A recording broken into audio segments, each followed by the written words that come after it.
Hello everyone, my name is Megan Krager. I'm the senior naturalist here at the park, and take a minute and just listen. Nothing. That is because our herpetarium is closed, and we are closed due to the coronavirus coming through, and we want to make sure everyone is safe and protected, and so that is why our herpetarium is closed today. Now, since our herpetarium is closed today, we are going to, or you get to, go ahead and enjoy a series of snake programs or snake series videos that we are going to have for you guys to curl up to and listen to.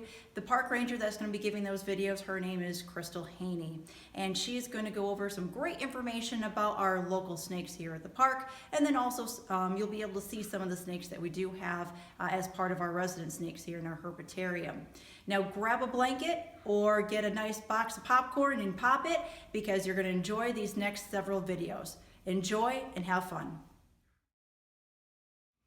Hello everyone, I'm Crystal Haney, and I'm one of the naturalists here at Bays Mountain Park and Planetarium in Kingsport, Tennessee.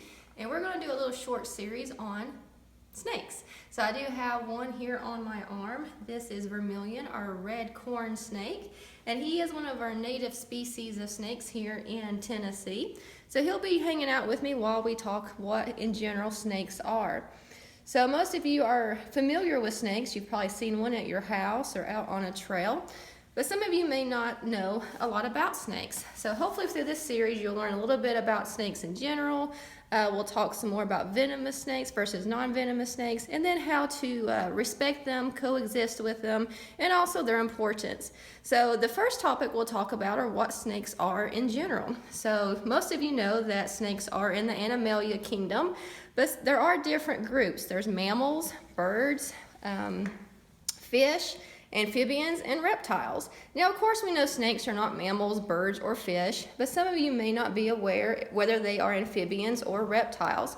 We are in this building called the Herpetarium, and a herpetologist studies amphibians and reptiles because there are similarities between the two groups.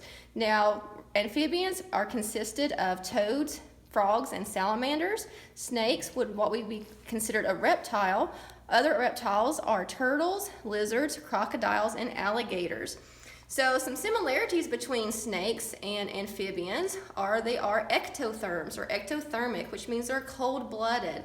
Unlike us that are endothermic or warm-blooded, that means we make our own body temperature, we regulate our own body heat. A cold-blooded animal cannot do that. So they rely on the ambient temperature around them for their body temperature. So on a really hot day, they're going to be pretty warm, but on those cold winter days, they would be pretty cold. So of course we don't see them during those times. They do hibernate to escape those cold temperatures and to keep their bodies a little bit warmer. So they are starting to emerge right now. We'll probably see some more of these reptiles and amphibians as the days are getting a little bit warmer. So just remember they are cold-blooded or ectotherms.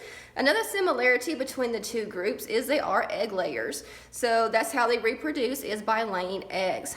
Now, of course, they are different groups because of differences amongst them as well. Reptiles, even though they lay their eggs on the land.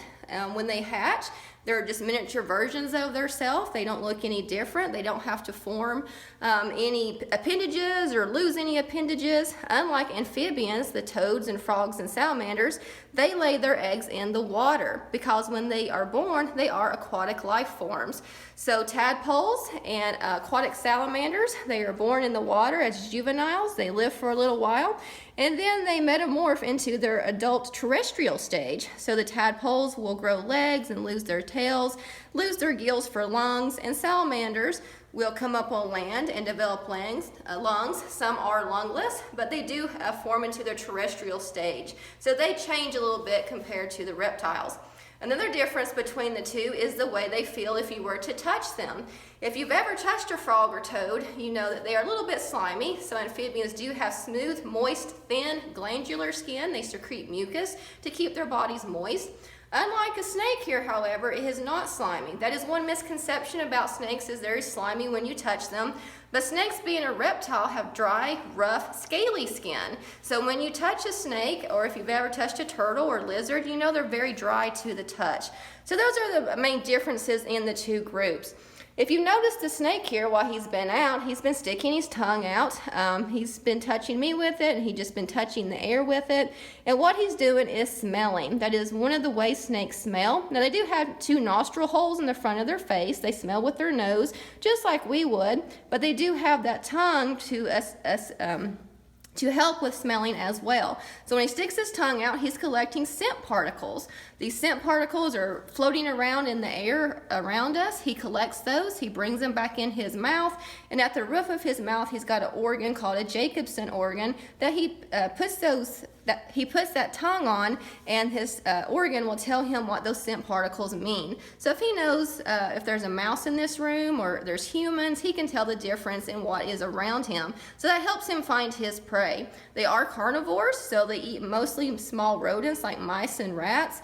Bigger snakes can eat small rabbits and chipmunks and squirrels, and of course some are more specific. They eat other things like birds, bird eggs, fish, and even toads. So that's a little bit about snakes in general, and again, this is our red corn snake we have here at Bays Mountain, and hopefully you guys will be able to come up and see him sometime when we are able to open again and let you all come in and see the snakes and reptiles. But I hope you enjoyed this little series, and we'll be back with another one another time. Thank you.